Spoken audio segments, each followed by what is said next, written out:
Hey guys, back in the dungeon. Uncle Wayne's with us today.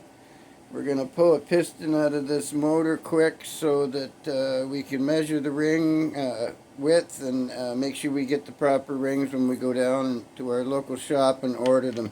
Yeah, because they're different for 60, right? Wayne's going to take number one. Piston out, so he's going to take the cap off right here quick and see if we can get the piston out of this easy enough. So we'll get this cap off and we'll be right back. What were them things at, Ray, for pressure? I believe the specs are 45 foot-pounds, so that's doesn't sound like a lot, but that's pretty taut. Now I don't know what the pounds of clamping force is at 45 foot-pounds, but it's more than 45 pounds, I'll give you that. Yeah, they were pretty tight. We got to torque them back up to the same, right? Yeah, we'll have to torque everything. This one? Put it on Which one you want? Well, you want to get the cap off first. Yeah, well, you don't want to score the crank, eh? So you take the cap off first. Put a little rubber on it. I want to make sure it fits. You may have to, yeah, you may have to tap the sides. You're gonna need a hammer. Hammer? Yeah. There you go. And watch that bearing doesn't fall out of there. It doesn't look too bad. I hope it's not too bad because it hasn't got hardly no miles on it. Looks pretty good, actually. Okay, now you can put your rod in rubber to protect the crank. How's the crank look?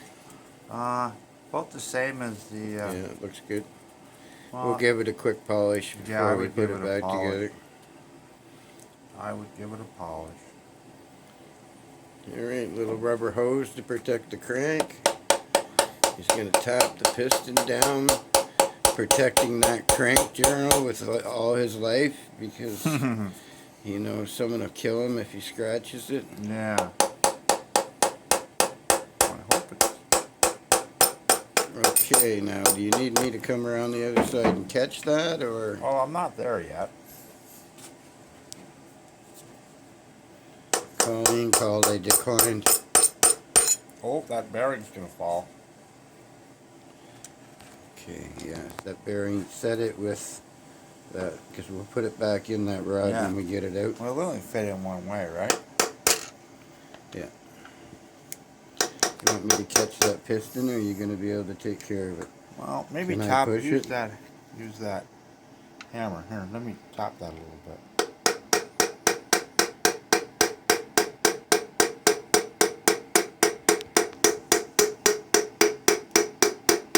It's going.